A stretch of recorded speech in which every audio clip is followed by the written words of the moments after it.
Hey everyone, Mark here. Just a quick announcement before the episode. Resourceful Designer is in the running for a People's Choice Podcast Award. I was a finalist in both 2016 and 17, but I failed to make the ballot in 2018 and 19, and I would love to right that ship in 2020. So if you would like to help the show by nominating Resourceful Designer for the Podcast Awards, I would really appreciate it. To do so, visit resourcefuldesigner.com/podcast awards. And when you land on the page, click on the line that reads, "Click me to nominate my favorite podcast." Do not click on the blue button. That's to register the show, and Resourceful Designer has already been registered. So click the "Click me to nominate my favorite podcasts." Now, yes, you will have to register your email address, but once you do, it'll take you to the nomination page. And you can find Resourceful Designer listed under the arts category as well as the education category.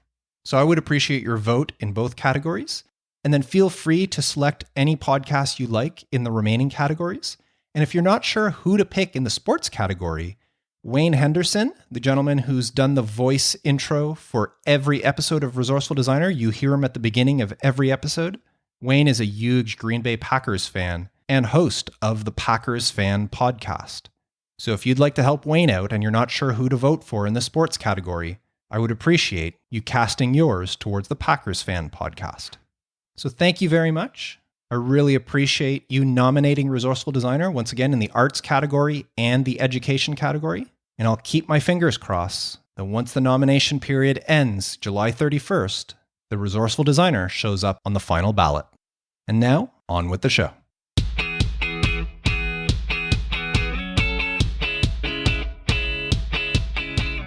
Resourceful Designer, episode 223, 10 Things I Wish I Knew Before Starting My Design Business.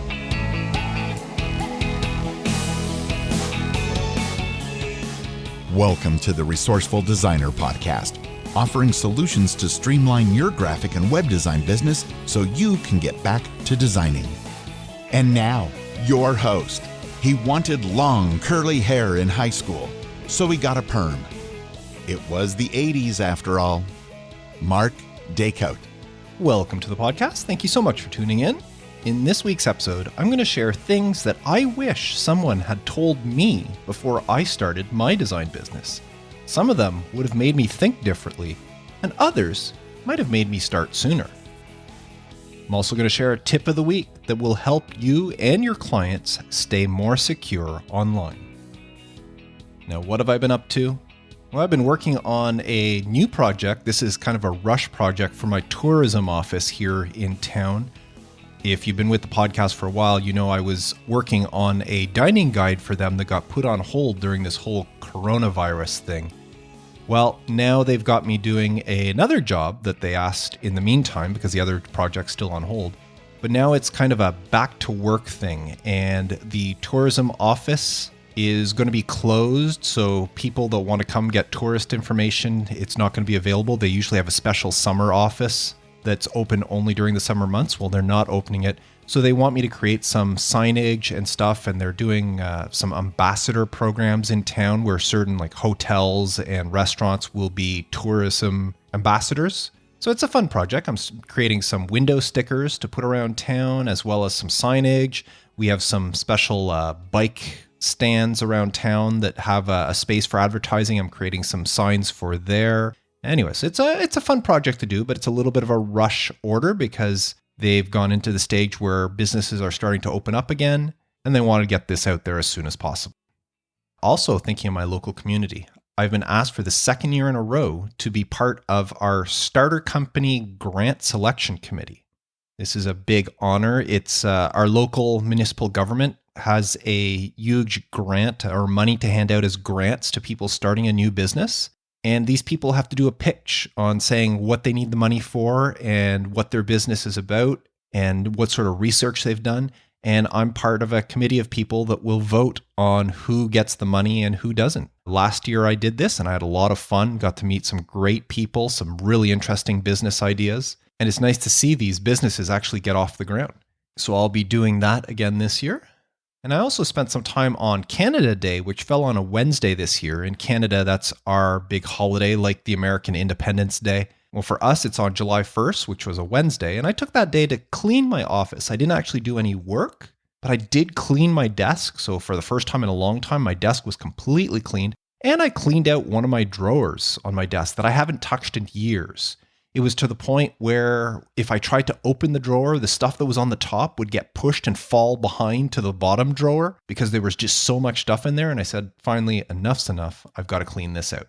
So that's a little bit of what I've been doing, as well as some podcast artwork, working on some websites, possible branding order. I'm going to meet with somebody next week for that.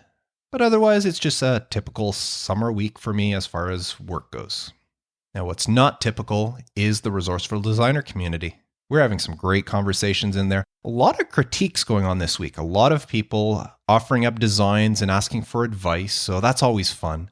As well as a lot of just motivational stuff happening with clients and asking for advice on how to deal with clients or whether they should take on this job or how would you price this job and that sort of thing. So a lot of advice, a lot of encouragement, a lot of motivation and all that stuff going on.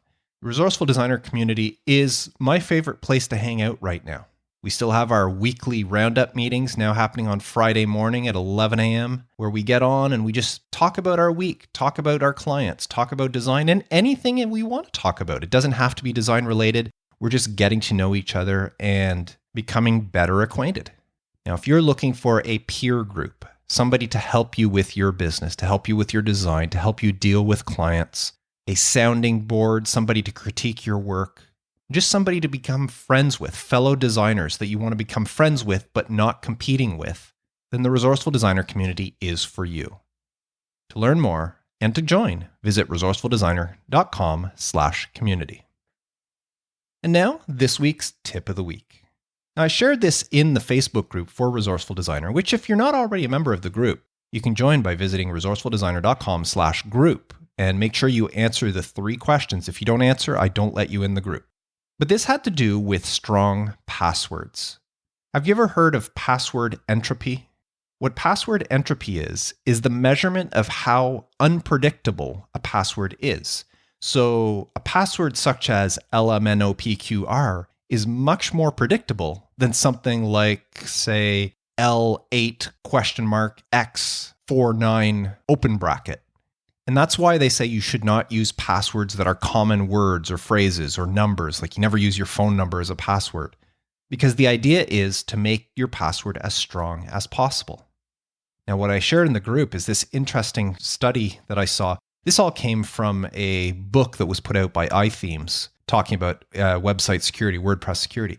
Well, it says that a password, the estimated time it takes to crack one using a 4-core i5 processor, which is pretty well standard in most computers these days. Well, the amount of time it takes to crack one of those passwords is exponential depending on the number of characters in your password. For example, if your password is 7 characters long, it takes 0.29 milliseconds for a computer to crack it. If it's 8 characters, it'll take 5 hours for a computer to crack it.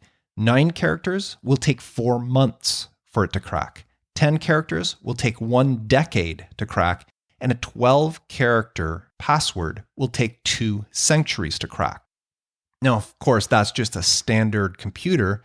A lot of hackers these days are taking advantage of much, much faster processors. And the whole thing I said about password entropy, it's much easier to crack a password if it's using common words, common phrases, or just patterns such as ABCD or 1, 2, 3, 4. So the trick, as you should already know, but the reason I'm telling you this is you should be explaining this to your clients, especially clients that have websites that they may be accessing, websites that you built, and let them know that their passwords should be a minimum of 12 characters and use uppercase letters, lowercase letters, numbers, and common ASCII characters. When you combine all of those together, uppercase, lowercase, numbers, and symbols, that means that every character has 92 different variations to choose from. And that's why if you have 92 variations and you have 12 characters in your password, it makes it extremely hard for anyone to crack. So I thought that was a very interesting piece of info when I saw it, and I decided to share it in the group, and I decided to share it here on the podcast.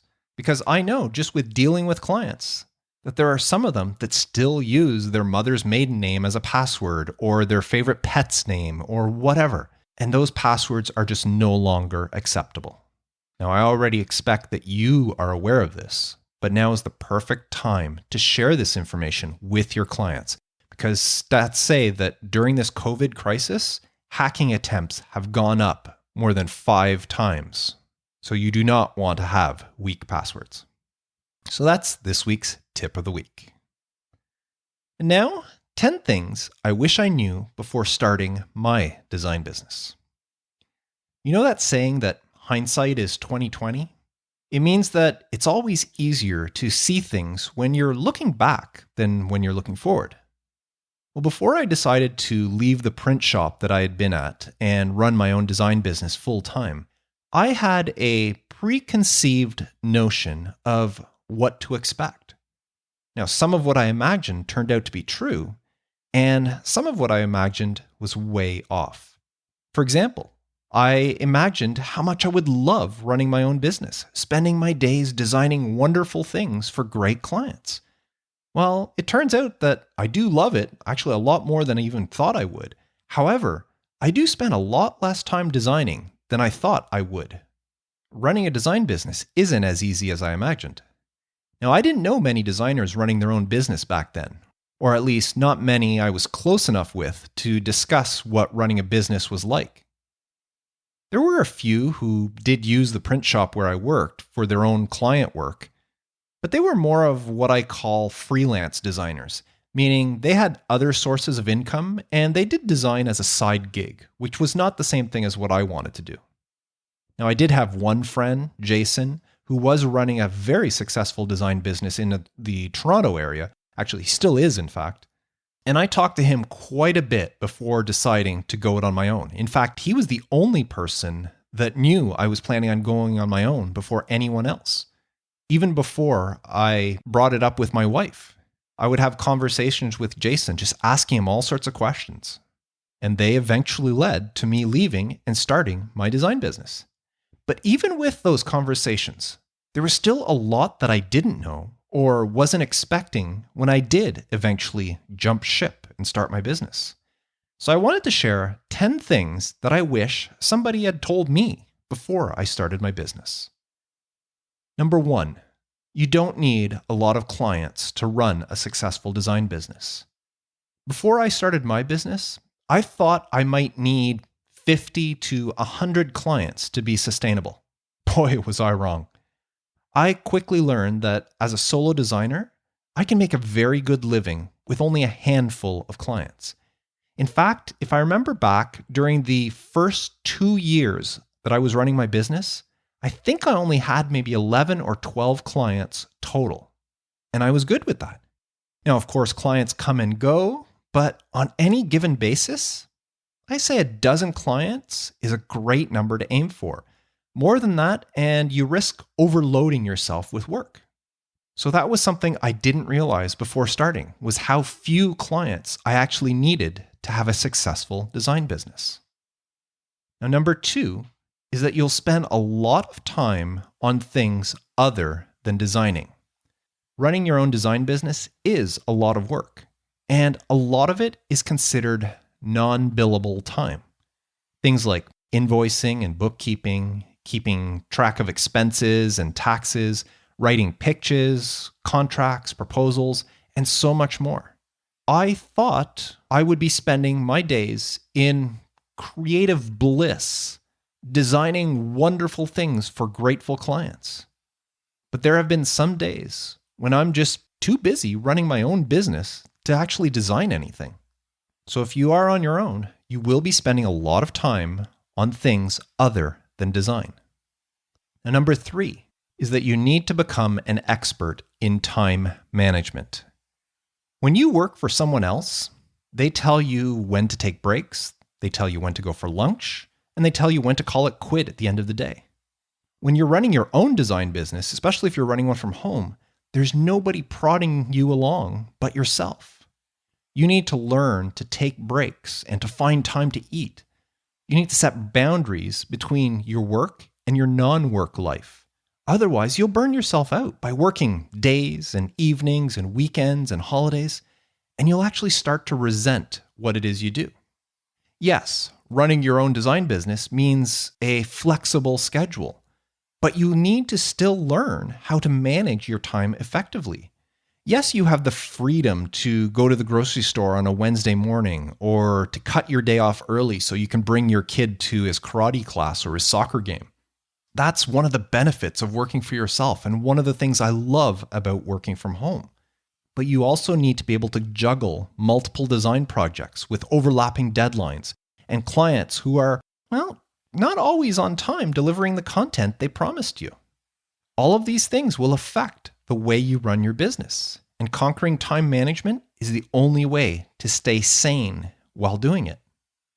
And number 4, the rejections and the criticisms will never stop. Just because you are now the boss doesn't mean that clients won't find fault with your work, which in a way is actually a good thing.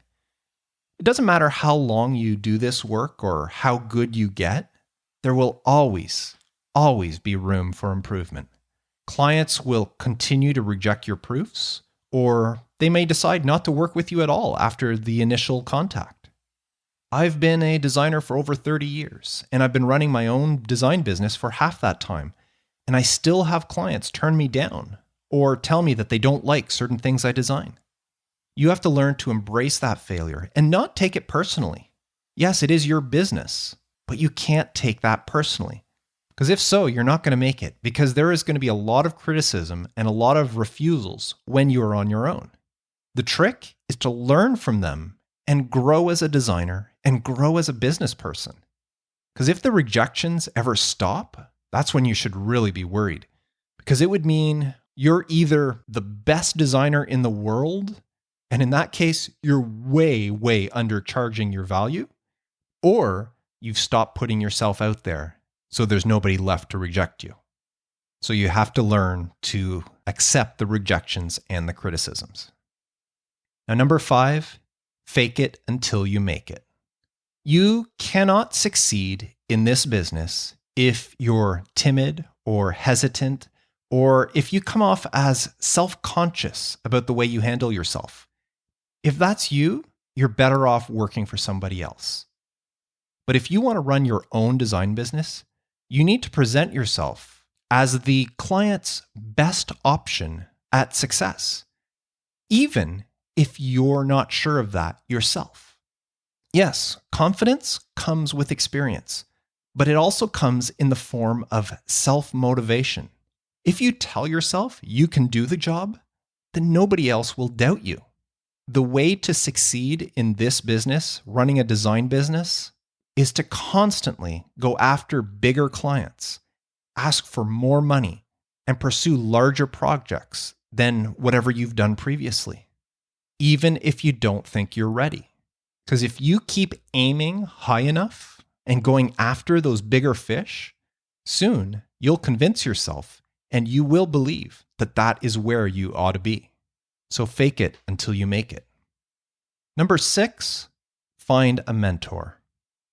If you try to do this all by yourself, chances are you'll fail. Now, that's not a guarantee, but there's a good chance.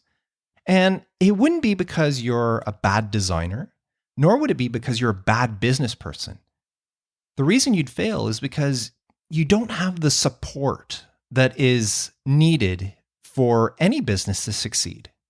You're lucky that right now, as you're listening to this, it's 2020 or beyond 2020. And you have a cornucopia of resources to help you start and run a design business. Take the Resourceful Designer community, for example, that I mentioned at the beginning of every episode. In the community, we're all helping our fellow community members. In a way, we're all mentors to each other. Now, there were no Facebook groups or online communities when I started my design business, and I found it tough at the beginning. Now, what got me through the start of my solopreneur journey were the mentors that I followed. People like Jason, who I mentioned earlier, or Sherry, another fellow local designer who actually helped me get my first clients. I quickly learned that I needed people to model myself upon or people that I can ask questions to when I needed help. And without them, I don't know how my journey would have turned out. Now, I'm just thankful that it didn't take me too long to figure that one out, because I know the first few months, it was really difficult running my business without anybody to talk to. So find yourself a group of peers or join a community that can help guide you. It will make your business journey that much easier.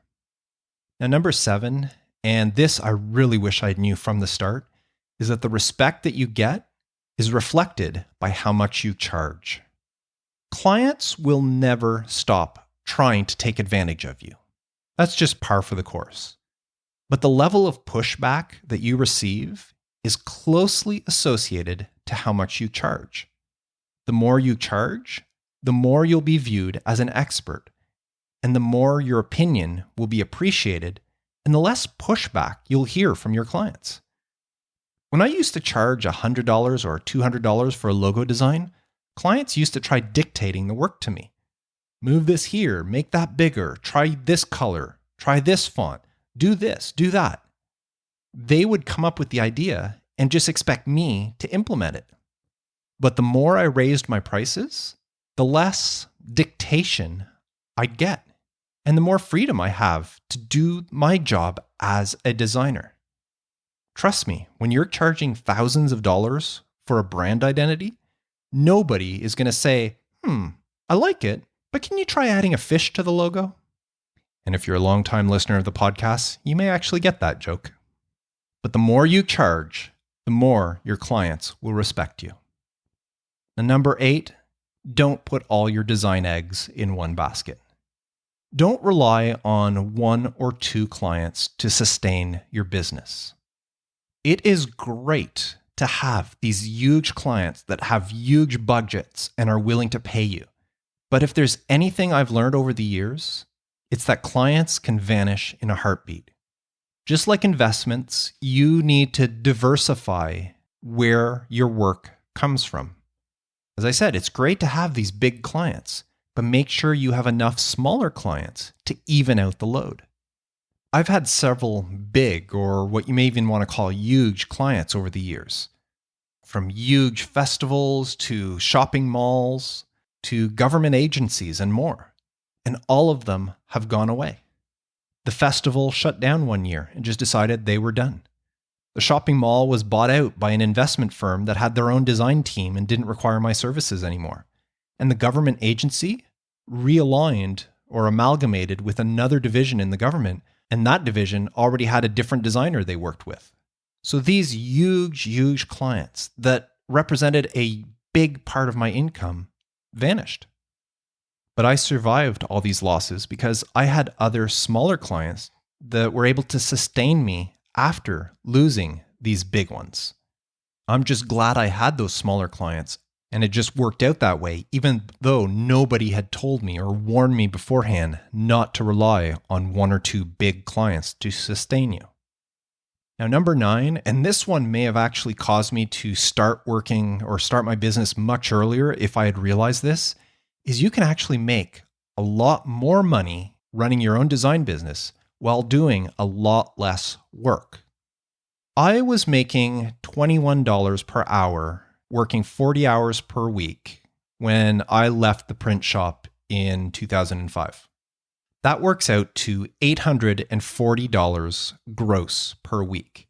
Now, of course, once the government gets their part of my income and takes this and that deduction off, I was left with roughly, say, $550 of take-home pay every week. Now, when I started my design business, I was billing by the hour for my work, and I charged a rate of $50 per hour. Now, since there's no deductions for self-employed people, for me to break even and to make the same amount of take-home pay that I had been doing previously, I needed to work 11 billable hours every week. That was it. Not 40 hours, 11. Now, I did mention earlier how one thing I didn't expect when starting my business was how much time I would spend not designing, doing non-billable things. But the thing is that it all works in. That's all part of the equation.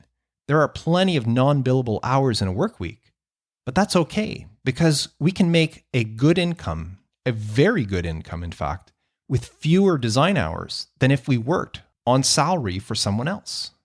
And once you get your business up and running, you'll realize it's not that hard to surpass 11 billable hours per week. And in my case, everything I worked beyond 11 billable hours per week was like pure profit in my pocket. It was extra money I hadn't been making before. And of course, that's back in 2005 when I was charging $50 an hour. My hourly rate, even though I don't charge by the hour much anymore, my hourly rate is much higher than that now. And my business reflects that. And finally, number 10 of things I wish somebody had told me before I started my design business is that the riches are in the niches. Now, of course, I usually say niche, but it doesn't rhyme as well if you say the riches are in the niches. So the riches are in the niches. But back when I started my design business, I didn't even know what a design niche was. It wasn't until probably a few years later that I met a designer who specialized in the dental industry. And that's how I learned about design niching. She created websites for dentists and people in the dental industry. And to be honest, I didn't give it much thought at the time because when she told me what she did, she also told me that she hated it. She was making good money, and I mean really good money doing it. But she had absolutely no passion for the dental industry. It was just a fluke that she found a lucrative niche that she was able to take advantage of. But at the time I met her, she was actually getting out of it and getting into more what she called quote unquote normal design work. So I didn't give it much thought beyond that. And it wasn't until much later that I started hearing about niching again. Now, mostly that was in other fields of business and stuff, but some of it applied to design spaces. And the more I heard, the more I started to appreciate this specialized approach to design. Now, you may or may not know that just recently, I branched out my design business, and I'm focusing now on the podcast niche. And let me tell you, it's pretty good.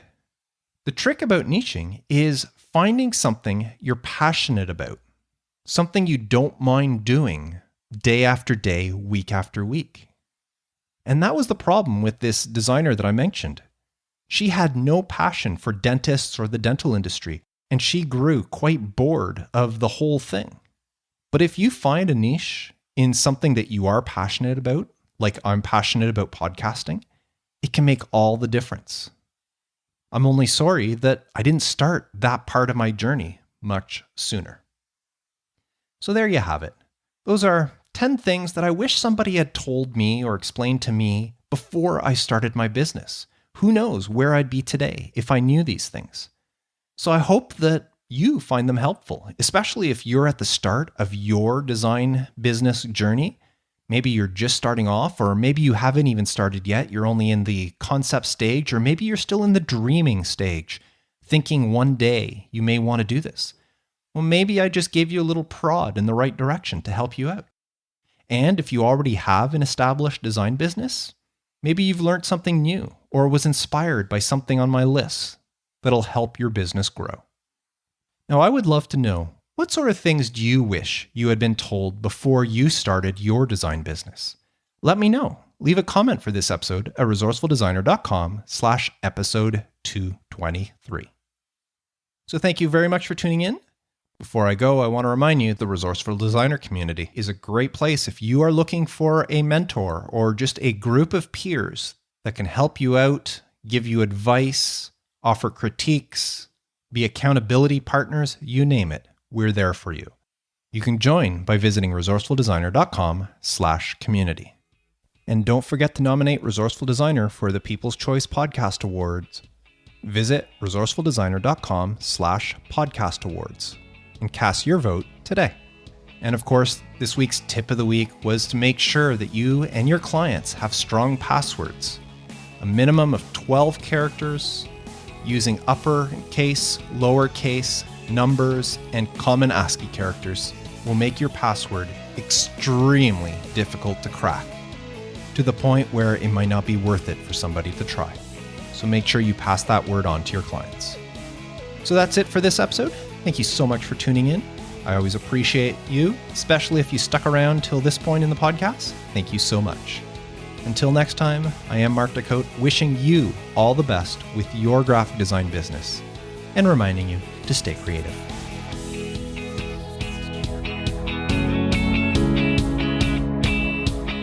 Thanks for listening to the Resourceful Designer Podcast at resourcefuldesigner.com.